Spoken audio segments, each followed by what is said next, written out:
Hello, friends. Namaskar. Warm welcome. And again, in this series, we are going to pick up few questions and we are going to see what you could have written in those questions. You could assess your knowledge, you could assess your level, और आपकी हिम्मत, आपका confidence जरूर आपकी मदद करेगा ताकि आप राइट डायरेक्शन से आंसर को दिखा सकें। हमारी कोशिश है वही बताने की, उस चीज को रोकने की, उस चीज को समझाने की कि कैसे आएगा। तो चलिए देखते हैं क्या है क्वेश्चन में और कैसे हम उसको हैंडल कर सकते हैं।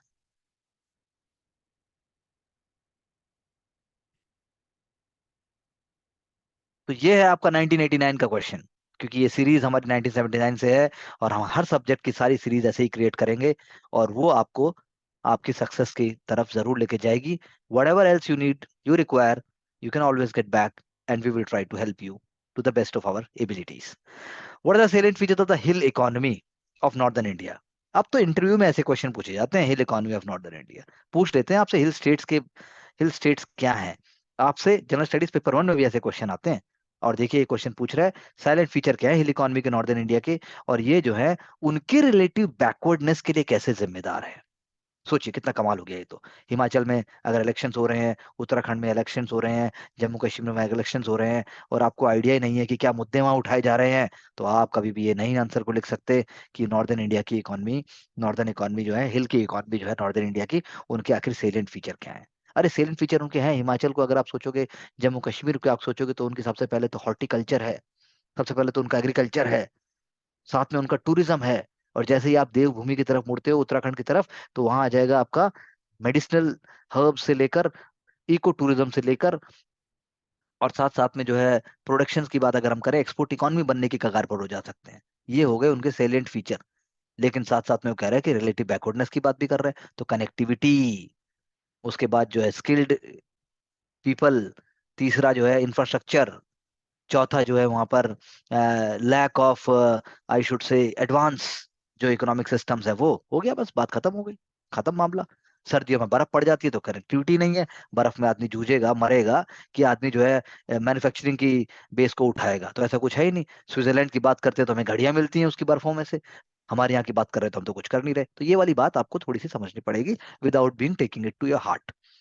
तो India land of diverse landscape हमने बात की, ठीक है। सेलिएंट फीचर हमने बताया, Uttarakhand, Himachal, UTs of J and K, Ladakh. बिल्कुल सही बात है, बहुत अच्छा शुरुआत किया। काराकोरम, जस्कर, प्री पंजाब, शिवालिक। लेकिन पहले दोनों पॉइंट के बाद भी हम उसकी इकोनॉमी की तरफ नहीं मुड़े, तो हमने वर्ड्स वेस्ट कर दिए।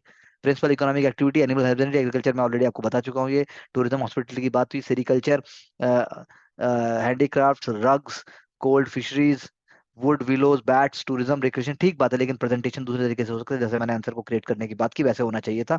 उत्तराखंड, हिमाचल प्रदेश और जम्मू के सबको एक साथ लेते, वो हिल इकॉनमी बोल रहा है, तो हिल इकॉनमी की आप पहले चर्चा करते, हिल इकॉनमी के फीचर बताते। हिल इकॉनमी के फीचर में भी यदि कोई फीचर सिर्फ हिमाचल में प्रेजेंट है लेकिन वो उत्तराखंड में नहीं है, तो जैसे एप्पल है, तो Apple is more concentrated in Himachal and also in J and के, तो वो आना चाहिए था। लेकिन अब आंसर का स्ट्रक्चर बदल गया, तो आंसर का स्ट्रक्चर बदल गया तो आंसर के नंबर भी बदल जाएंगे, वो नंबर नहीं आएंगे।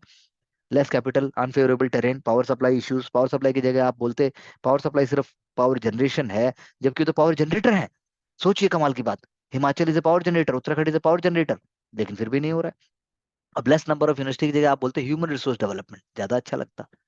स्किल्ड की बात उससे जोड़ के लिखते, फिर आप वहां पे सेल्फ हेल्प ग्रुप या वुमन की बात करते, फिर आप बात करते वहां पर कि यू नो कि कैसे हिल इकोनॉमी जो है वो स्ट्रेटेजिक एरियाज में भी है, तो हर चीज वहां पे डेवलप नहीं हो सकती।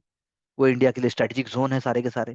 इंडिया इंडिया चाइना बॉर्डर हो गया, इंडिया पाकिस्तान बॉर्डर हो गया, तो तब आपका आंसर नंबर लेकर आता।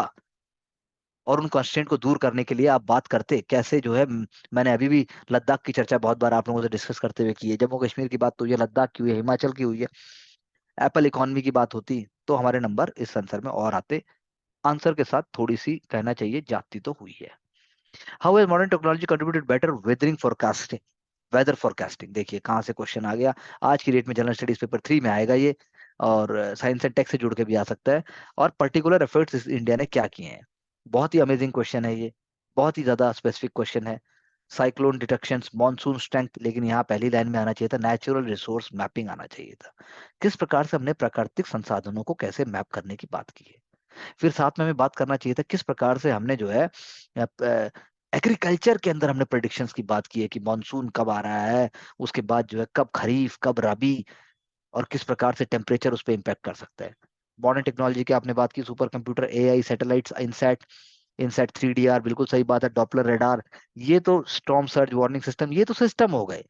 लेकिन हम अगर ऐसा करते कि बेटर वेदर फोरकास्टिंग किस लिए चाहिए, तो आप बात करते हैं एग्रीकल्चर की, एग्रीकल्चर से लेकर और डिजास्टर मैनेजमेंट से लेकर जो, और उसके बाद तीसरा जो है रिसोर्स मैनेजमेंट से लेकर, तीनों जगह चाहिए। तो कैसे चाहिए? वो सुपर कंप्यूटर, सैटेलाइट और डॉपलर रेडार और स्टॉर्म सर्जिंग सिस्टम से चाहिए था, तो तब आंसर और सही होता। तो आपने फैक्ट सारे दे दिए लेकिन नंबर नहीं आएंगे, तो इसको रीड्रॉ होना चाहिए। ये बेसिकली आंसर का ड्राफ्ट हो गया। What geopolitical and economic advantages are enjoyed by India due to its location in southern part of the continent of Asia? Geopolitical and economic, आजकल ये क्वेश्चन आता है, इंडो पैसिफिक के कॉन्टेक्स्ट में आ रहा है ये क्वेश्चन। ये क्वेश्चन आ रहा है आपका पायरेसी के कॉन्टेक्स्ट में भी आ रहा है। ये क्वेश्चन आपका मतलब साउथ चाइना सी तो इधर हो गया, लेकिन इंडियन ओशन के नीचे तक का क्वेश्चन अभी भी आ रहे हैं और आते रहेंगे। Geopolitical and economic advantages, तो एडवांटेज आपने क्या बताया? Business sea lanes and communication, बिल्कुल सही बात है। ऑयल ट्रेड आपने बताया, बिल्कुल सही बात है। मैरीटाइम सिक्योरिटी आपने सही बताया। और उसके बाद आपने वो क्यों नहीं बताया, आपको इसमें बताना चाहिए था कैसे सी बेड के अंदर भी हमें जो है, ये हमारा जो एक्सक्लूसिव इकोनॉमिक जोन है, उसके बाद जो हमारे जो सी बेड से हमें जो खनिज निकालने हैं, उसके लिए भी इंपॉर्टेंट है। कैसे अफ्रीका को अगर आगे बढ़ाना है तो उसके लिए भी हम ही वो हैं। कैसे चाइना को अगर रोकना है उसके लिए भी हम ही हैं। तो आपने डाला होगा कुछ ना कुछ तो ऐसा, आई एम श्योर। आपने लिखा भी है Chabahar port in Iran, Oman, Sagarmala project, और एक एक और जो बात मोदी सर जो कहते हैं, एक और वर्ड था मैं भूल गया हूँ, सागर वर्ड ही है शायद, if I am not wrong, security and ऐसे करके, I am not getting the complete, वो वर्ड भी यहाँ आना चाहिए था। रिन्यूएबल एनर्जी की बात आपने कर दी, एग्जांपल देना चाहिए था। Indo Pacific trade surplus with 20 Indo Pacific countries, central Asia, I2U2। तो लाए हो आंसर को आप। ह्यूमन राइट सब बहुत अच्छा लेके आए, बहुत सारा मसाला आपने फेंका, लेकिन सारी की सारी माला ठीक से नहीं बनी है। वो माला अगर ठीक से बनती तो बात होती। ये एक तरीके से जो है मतलब वो होनी चाहिए थी, वो यहाँ पे बच गई थोड़ा सा। अगले क्वेश्चन में अगर हम आते हैं, examine the production and supply of edible oils in India. तो main hot topic, GM crops को लेके भी आज यही चर्चा हो रही है। ये तो समझना ही पड़ेगा, मेन सोर्स क्या है क्रॉप्स के, और ये ग्रो कहाँ की जाती हैं, और इम्पोर्ट और ऑयल की जो बात हो रही है, ये है मेन चीज। प्रोडक्शन आपने बता दिया, ऑयल सीड कितना हो रहा है। उसके बाद आपने नेशनल एडिबल ऑयल मिशन की बात कर दी। स्पेसिफिक फोकस भी आपने नॉर्थ ईस्ट और अंडमान पे कर दिया। येलो रिवोल्यूशन पे कर दिया। खरीफ स्ट्रेटजी भी आपने बता दी। आई थिंक बहुत अच्छा किया, बहुत ही बढ़िया। एक एक थोड़ा रेज हो रहा है लेवल एग्जाम में। ये सारा पॉइंट जो है वो आने चाहिए। आप भी पीडीएफ साथ में इसको डाउनलोड करके बाद में देख सकते हैं कि कैसे इसको और स्क्वीज किया जाना चाहिए। ये रटा होना चाहिए बिल्कुल, और इसके आगे फिर बात होनी चाहिए। तो labour shortages, drought in Australia, Argentina, Ukraine Russia, Ukraine war, I think ठीक है। मतलब कोशिश की है, लेकिन इसके अंदर भी फिर आपको लाना चाहिए था कैसे डिमांड एंड सप्लाई जो बात हो रहा है। वैसे तो बात वो कर रहा है कि सोर्स ही पूछ रहा है, ये geography, do we have to import edible oil बोल रहा है। आज की डेट में तो हम 60% एडिबल ऑयल इम्पोर्ट कर रहे हैं। तो बात आगे आ गई है, चाहे कैनोला ऑयल हो चाहे सोयाबीन हो।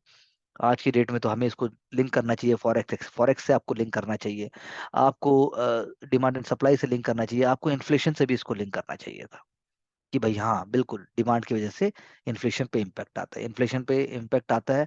और हमारे उससे रुपी, जो रुपी की स्टेबिलिटी है, उसको भी वो हल्का सा टच तो करता ही है, क्योंकि as long as we are net importer then we have to be smart. So ये हमारे लिए ever ever present, ever perennial issues है। कोई डाउट, कोई क्वेश्चन तो प्लीज पूछिए। No, sir.